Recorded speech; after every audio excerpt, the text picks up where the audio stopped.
தி Garuda media தளத்திற்கு வரவேற்கிறேன். வாழ்த்துக்களுடன் ராமச்சந்திரன் பேசுகிறேன். இந்த பதிவில் நாம பார்க்க இருப்பது வசந்தம் தரும் வைகாசி விசாகம் 2024. கோடை காலத்தின் நிறைவாகவும் வசந்த காலத்தின் தொடக்கமாகவும் வருவது வைகாசி மாதம்.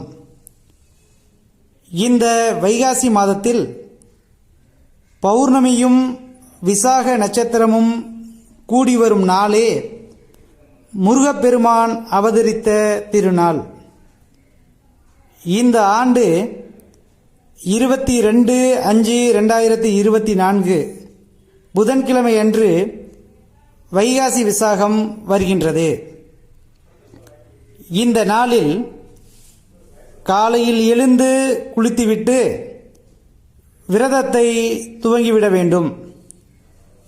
முடிந்தவர்கள் உபவாசமாகவும் முடியாதவர்கள் பால், பழம் அல்லது ஒருவேளை மட்டும் உணவு சாப்பிடாமல் விரதம் இருக்கலாம்.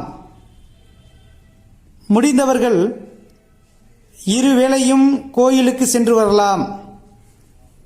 முடியாதவர்கள் மாலை வேளையில் கோயிலுக்கு சென்று வழிபடலாம். அன்றைய தினம் முருகன் கோயிலுக்கு அபிஷேகத்திற்கு பால் வாங்கி கொடுப்பது மிகுந்த நன்மை தரும்.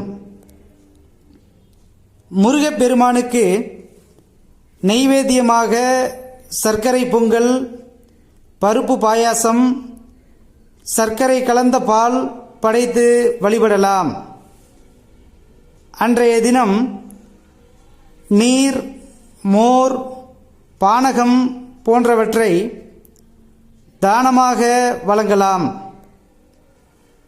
வைகாசி விசாகம் நன்னாளில் முருகப்பெருமானை வணங்குவதால் நம்மை வாட்டி வதைக்கும் பலவிதமான துன்பங்கள் நீங்கி வாழ்வில் குளுமையும் மகிழ்ச்சியும் பெற்று வாழலாம். மீண்டும் ஒரு நல்ல தலைப்பில் சந்திப்போம்.